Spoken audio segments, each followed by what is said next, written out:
यह एक ऐसा समय था जब भारत के अलग अलग हिस्सों में राजा महाराजाओं का शासन था और ब्रिटिश धीरे धीरे अपनी ताकत बढ़ा रहे थे।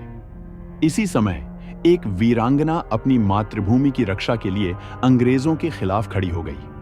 ये कहानी है कित्तूर की रानी चेन्नम्मा की, जिन्होंने न केवल अपनी धरती के लिए बल्कि अपने अस्तित्व और सम्मान के लिए भी संघर्ष किया। सन 1778 में कर्नाटक के गांव में चेन्नम्मा का जन्म हुआ।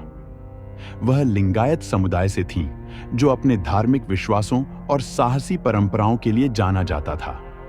चेन्नम्मा को बचपन से ही तीर कमान और तलवार चलाना सिखाया गया था। उनके मन में साहस और निडरता का संचार हो चुका था। युवा उम्र में ही उनका विवाह राजा मल्ला सरजा से हो गया, जो कित्तूर राज्य के शासक थे। विवाह के बाद वह रानी बनी, लेकिन यह सफर आसान नहीं था। उन्हें एक मजबूत शासिका के रूप में खुद को साबित करना था और राज्य की जिम्मेदारियों को भी संभालना था। सन 1816 में राजा मल्ला सरजा का निधन हो गया। चेन्नम्मा के लिए यह कठिन समय था, लेकिन उन्होंने हिम्मत नहीं हारी। राज्य की बागडोर संभालने के साथ उन्होंने अपनी विरासत को आगे बढ़ाने के लिए शिवारलिंगप्पा नाम के एक बच्चे को गोद लिया।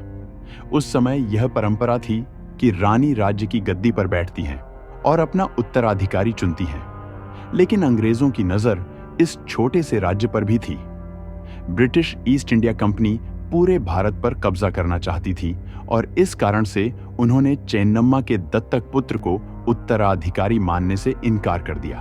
अंग्रेजों ने चेन्नम्मा को समझाने की कोशिश की कि उनके राज्य का अधिकार अब अंग्रेजों के पास है और वह इसे उन्हें सौंप दें। उन्होंने यह भी कहा कि उनके बेटे को उत्तराधिकारी नहीं माना जाएगा क्योंकि वह गोद लिया हुआ है। लेकिन चेन्नम्मा ने हार मानने से इनकार कर दिया और अपने राज्य के लिए संघर्ष करने का निर्णय लिया। सन 1824 का साल था। अंग्रेजों ने कित्तूर पर कब्जा करने की पूरी तैयारी कर ली थी। रानी चेन्नम्मा ने भी हार मानने की बजाय लड़ाई का रास्ता चुना। उन्होंने अपने सैनिकों को तैयार किया और गोरिल्ला युद्ध नीति अपनाई। उन्होंने स्थानीय सरदारों और सैनिकों को संगठित किया और एक मजबूत सेना तैयार की। अक्टूबर 1224 में पहली बार अंग्रेजों से मुठभेड़ हुई। चेन्नम्मा की सेना ने बहादुरी से अंग्रेजों का सामना किया और पहली लड़ाई में उन्हें हराने में सफल रहीं। लेकिन अंग्रेज आसानी से हार मानने वाले नहीं थे। उन्होंने और भी सैनिक बुलाए और नवंबर 1824 में एक बार फिर हमला किया। इस बार अंग्रेजों की संख्या ज्यादा थी और वे अपनी रणनीति में भी बदलाव लाए। कड़ी टक्कर देने के बाद भी चेन्नम्मा की सेना पराजित हो गई। अंततः चेन्नम्मा को अंग्रेजों ने बंदी बना लिया और उनके बहुत से सैनिक भी गिरफ्तार हो गए। अंग्रेजों ने चेन्नम्मा को कैद कर बेलगाम के बैलहोंगल किले में रखा। उस कठोर कैद में रहते हुए भी उनकी हिम्मत नहीं टूटी।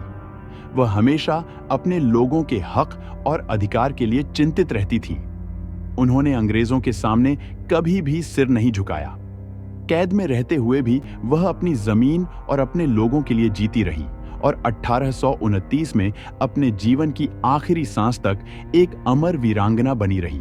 तो दोस्तों, ये थी कित्तूर की रानी चेन्नम्मा की कहानी। एक वीरांगना जिसने अंग्रेजों के सामने झुकने की बजाय अपने राज्य और सम्मान के लिए संघर्ष किया। अगर आपको ये वीडियो पसंद आई हो तो इसे लाइक करना और अपने दोस्तों के साथ शेयर करना मत भूलिएगा।